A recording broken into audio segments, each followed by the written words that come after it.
Reine-mère. Reine-mère, ma sœur défunte. Ramène-la parmi nous. Ne laisse pas ta fille s'égarer. Elle ne se réveille pas. Et ça commence par me taper sur les nerfs. Tu te calmes. Il n'y a pas le feu. Dis-moi plutôt que c'est pas comme non, ça. Mais écoute, c'est devant toi que j'ai été mis devant le fait accompli. Non, c'est dangereux. Ça complique tout. S'il te plaît, patiente. La fille va se réveiller d'ici à là, hein, et ça complique tout. Il va la déposer chez elle, c'est simple. Mais ça nous complique l'existence et la situation. Elle va se réveiller, elle va se réveiller.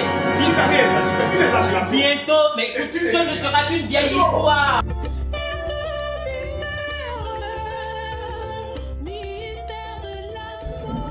Ma sœur, depuis que tu m'as interdit de te parler de certaines choses, tu vois bien que je n'en parle plus. De quoi veux-tu parler, Soka? Dans nos traditions, les boutons que tu as sur le corps et dans le visage apparaissent lorsqu'on passe outre un interdit. Penses-tu que j'ai outragé quoi que ce soit? Quel interdit aurais-je violé? Seul le phare pourra le révéler. Seuls les oracles pourront le révéler. Papa, tu ne dis rien? Dis quelque chose. Et attendons que les produits du dermatologue fassent leur effet. J'ai ramené un peu d'eau bénite. Ce n'est pas une affaire d'eau bénite. Ah bon? Papa, tu es né de nouveau, on est d'accord. Mais ne sois pas ridicule. C'est quoi l'eau bénite? Ce n'est que de l'eau simple. Pensez faire partir les boutons que tu as sur le corps là, avec de l'eau sur laquelle quelqu'un aurait dit des prières. Papa, tu me déçois. Mais toi, tu es mal élevé, hein? Ah. Mal élevé peut-être, mais pas amnésique. Je suis peut-être mal élevé, mais je n'ai pas perdu la mémoire. Je n'ai pas perdu mes repères. Léna, tu es née à Dohoué. Tu as toujours bu l'eau de Dohoué. Toujours respiré l'air de Dohoué. La terre que les dieux ont pétrie pour modeler ta personne est la terre de Dohoué. Voilà pourquoi je pense que le remède pour te guérir se trouve à Dohoué. Je vois. Je sais où tu veux en venir. Tu ne respires que par lui. Léna, pour moi, la seule solution, c'est de faire venir l'oncle Jonas. Lui seul pourra venir à bout de ce mal. Bon courage, ce n'est qu'un petit problème.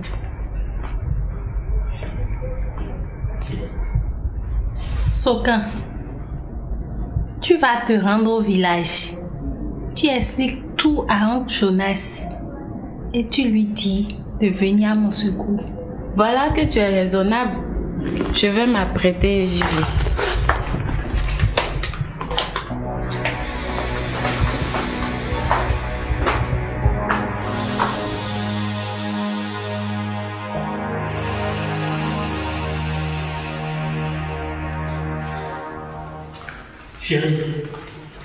Chérie.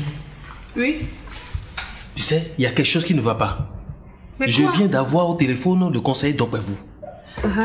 La journaliste est portée disparue. Mais... comment ça portée disparue? Hein?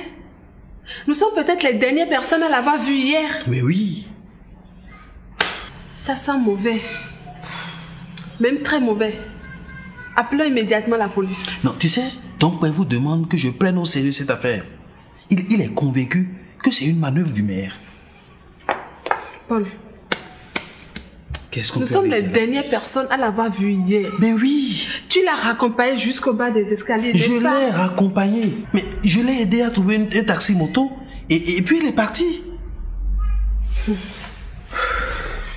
De toute façon, si on ne va pas à la police, la police ira à nous.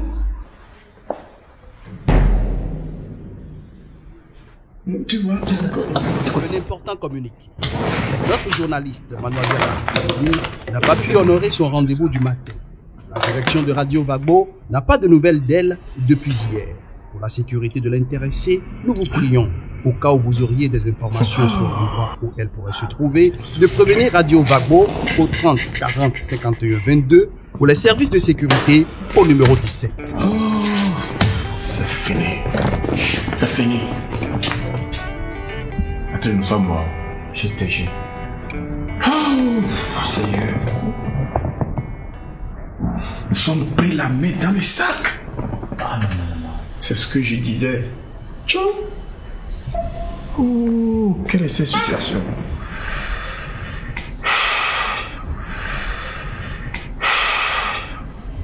Si c'est comme ça, je préfère mourir. Me suicider. Non. Qu'est-ce que j'ai fait pour mériter tout ça? D'être traîné dans la boue comme un vulgaire individu? Non. Oh Dieu. Patrice, qu'allons-nous faire maintenant?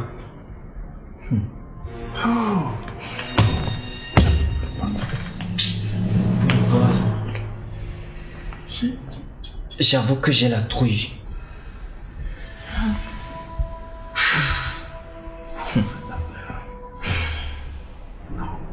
Mais j'ai une idée.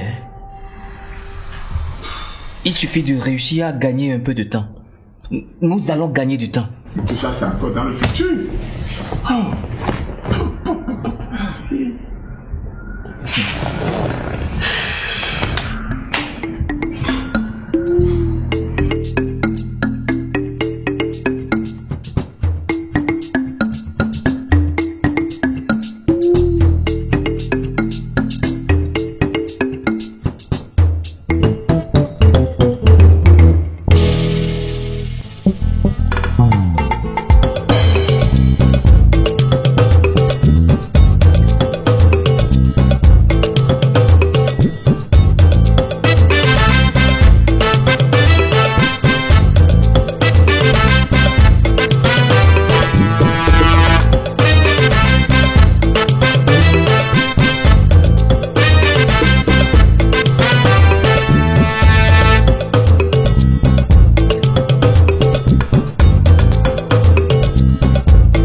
que je fais ici? Je fais quoi chez vous? Quelle heure est-il? 16 heures. 16 heures? Mon émission? Mon sac? Où est mon sac? Derrière. Mes portables, ils sont déchargés, tous les deux. Mon enregistreur, j'ai pas mon enregistreur. Où est mon enregistreur? Quel enregistreur? Vous vous rappelez? Je vous ai invité à la Colombe Blanche. Et vous avez bu un verre de trop. Un verre de trop? Moi? Et j'ai dormi ici? J'ai dormi chez vous? Vous aviez trop bu. J'ai dû vous emmener chez moi. Vous vous êtes mis à dormir. J'ai tout fait, mais vous ne vous êtes pas réveillé. J'ai préféré vous laisser dormir. Vous vous êtes bien reposé? Moi? J'ai bu mon émission. J'ai raté mon émission. Mon enregistreur. J'ai perdu mon enregistreur. J'ai tout perdu. C'est à cause de vous. C'est à cause de vous. J'ai tout perdu à cause de vous. J'ai tout perdu. Allez, calmez-vous. Ça va, ok? Oh non! Calmez-vous, calmez-vous. Calmez-vous. Lâchez-moi. Lâchez-moi. Oui, ça va, ça va.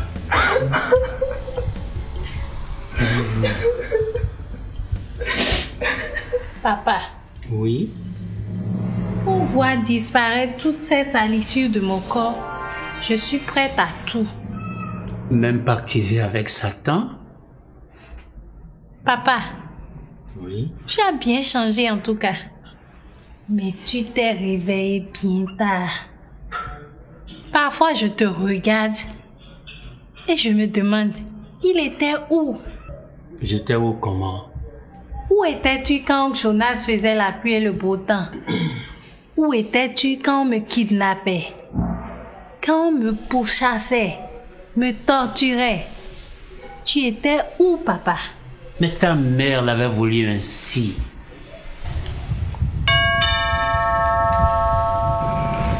Chérie, Oui. on a sonné. Oui, excuse-moi.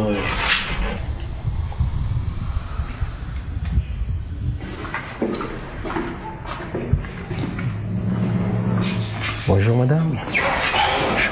Bonjour. Oui, c'est le cadre des enquêtes liées à la disparition de la journaliste. Viens. D'accord. Asseyez-vous s'il vous plaît. Merci.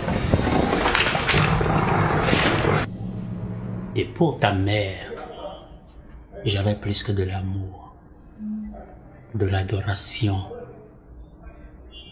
J'étais son mari, son époux, son compagnon, très certainement, mais néanmoins servant. Je la servais, c'était ma vocation. Ma mère était-elle une personne mauvaise? Monsieur Paul, cette journaliste vous a donc dit qu'elle ferait ce matin une émission qui ferait trembler plus d'un? Je ferai reculer les limites du journaliste d'investigation. Tel était son propos. Apparemment, elle avait des révélations à faire. Comme vous l'avez compris, tout ce qui s'est passé ici cette nuit a été orchestré par un seul homme. Et il n'est pas exclu que la disparition de la journaliste ait un rapport avec tout cela. Ok. Merci, monsieur Paul. C'est moi.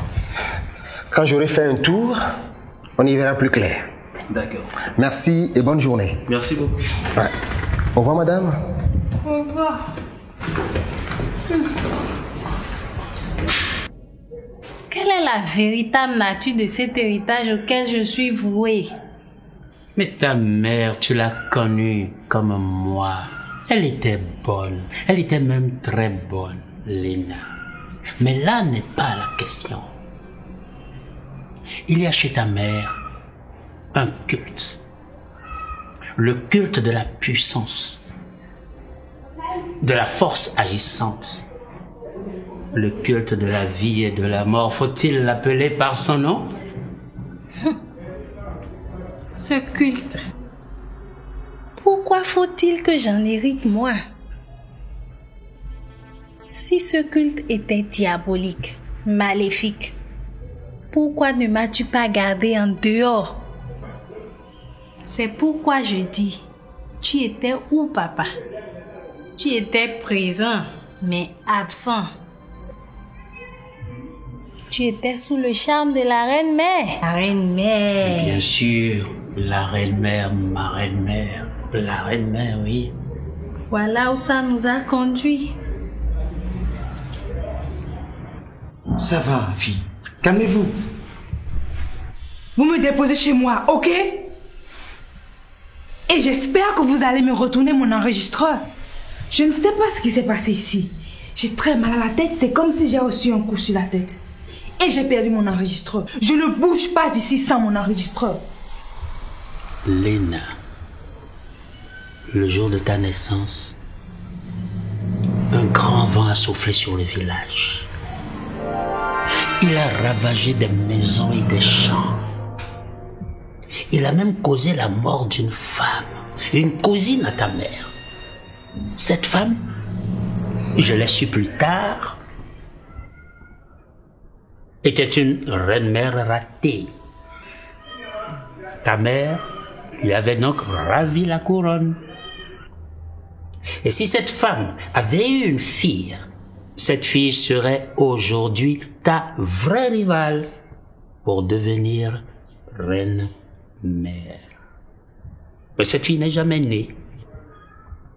Sa mère étant morte alors qu'elle était encore dans son ventre. Quelle horreur!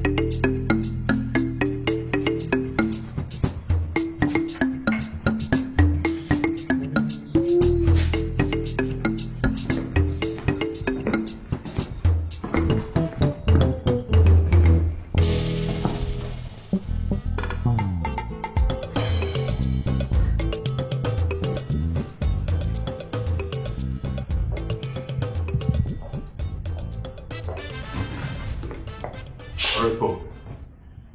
Bonjour, monsieur. Je ne crois pas vous avoir donné rendez-vous. Je viens vous voir dans le cadre de la disparition de la journaliste Afi Tamei. Ah bon. Et vous venez me voir en quelle qualité? Ah bon. En tant que coordonnateur de l'équipe chargée de l'enquête. C'est ça. Et parce que vous faites partie des dernières personnes à avoir été en contact avec elle avant sa disparition. Sans blague. Monsieur l'agent, vous ne pensez pas à la position que j'occupe? Et vous venez me voir comme ça pour me poser des questions comme si j'étais un simple témoin. Sauf le respect que je vous dois, mais la vie d'un individu est menacée. Maintenant, je reprends l'interrogatoire. Monsieur le maire, la journaliste a cru devoir vous appeler à son secours pendant que je tentais de confisquer son matériel d'enregistrement. Ah bon? Est-ce vous qui l'avez envoyé sur le terrain? Mais vous fonctionnez à l'envers. Sachez ceci. Je suis d'abord une autorité politique. Ensuite, je suis le maire de cette commune. Je suis en fait un officier assermenté. Vous au moins, sur le terrain, c'est moi qui vous ai envoyé. Informez vos supérieurs de la situation. Si vous le jugez opportun, et tenez-moi informé de l'évolution. Monsieur l'agent, votre semaine. Monsieur le maire, pour la sécurité de la journaliste, nous avons besoin de savoir si sa disparition est liée ou non à sa vie professionnelle ou à sa vie privée. Et pour la poursuite des enquêtes, je vous prie de répondre à mes questions.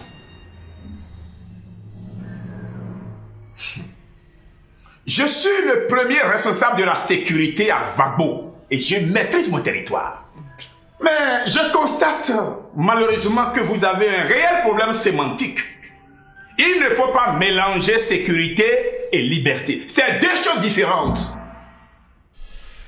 C'est pas parce qu'une fille majeure a disparu qu'il faut remuer ciel et terre.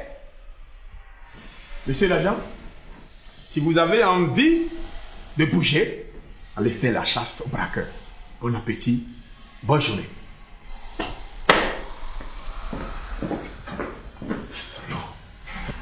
Il faut que tu nous fasses nous-mêmes. Tu me fais ça, mais ça se complique. C'est inquiétant. N'est-ce pas? Il y a eu pire, mon enfant. Il y a eu pire. Pire. Après cet incident, plutôt carrément après cet accident, tout le monde s'est mis à considérer que tu étais arrivé en ce monde pour assurer l'irrésistible succession de ta mère. À toi seul, on a fait 3 baptêmes. Et sans compter celui que tu as fait récemment au temple chrétien. C'est quoi les 3 baptêmes? Je tiens cela non pas de ta mère, mais d'un certain nombre de recoupements que j'ai fait quand tout cela se passait.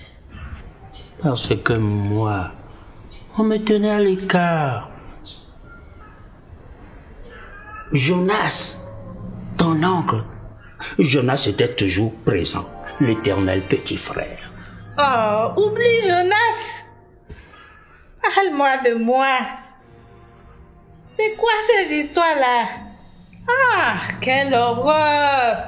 Mon enfant, je ne dis pas cela pour te faire peur.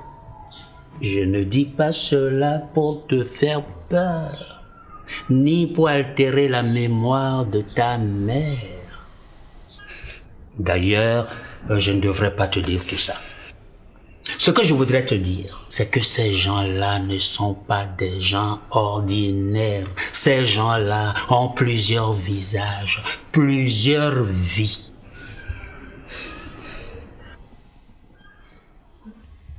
Vous m'avez fait rater mon émission. Je ne vais pas vous laisser mon enregistreur. Tout s'est passé dans une grande confusion. Quand vous avez commencé à perdre la tête, je n'ai pas fait attention à votre enregistreur. J'avais peur. Menteur! Menteur! Mais je sais qui est derrière tout ça. C'est le maire. Et je suis sûr que mon enregistreur se trouve chez lui. Vous vous calmez, d'accord? Vous vous calmez. Moi, je ne sais rien de cet enregistreur. Je ne sais pas ce qui vous oppose au maire.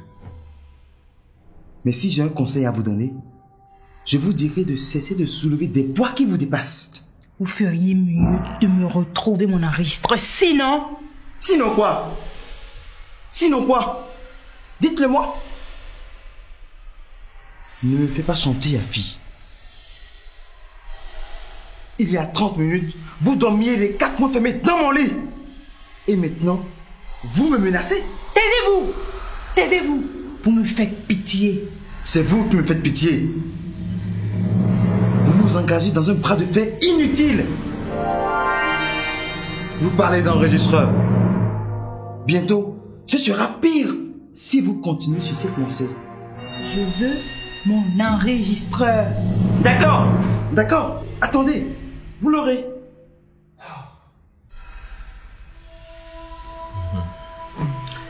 C'est court, c'est court. Tu ne peux plus avoir cet enregistreur. On l'a déjà jeté dans l'océan. Prends cette fille en main, prends-la par les sentiments et dépose-la chez elle. Full stop.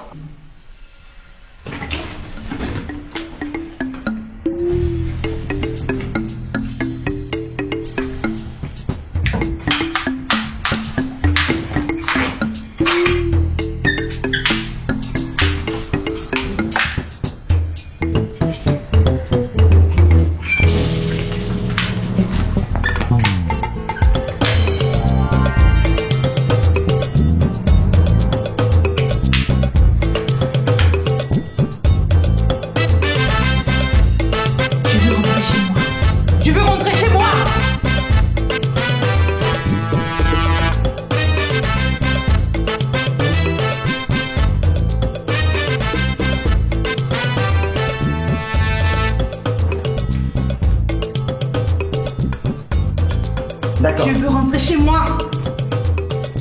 Je vous dépose.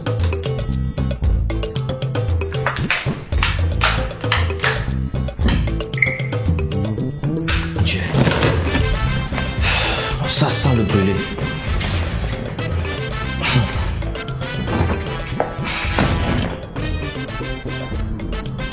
Il faut lâcher cet enregistreur. Sinon cette fille va faire un scandale impossible. Pourtant, tu m'as dit qu'elle ne ferait rien pour que tout ça se sache. Oui, mais écoutez. J'ai cru comprendre qu'elle aurait peur pour sa réputation. Je crois qu'elle a perdu la tête. Maintenant, c'est elle qui tient ses coups en otage. Il faut agir. Il faut agir. Je te mets la renverse. Non. Pas question. L'enregistreur est confisqué. Non. Quoi? Tu me demandes de retourner cet enregistreur? Ce serait organiser mon propre enterrement. Cette fille a enregistré tout, même les réponses à mes coups de fil.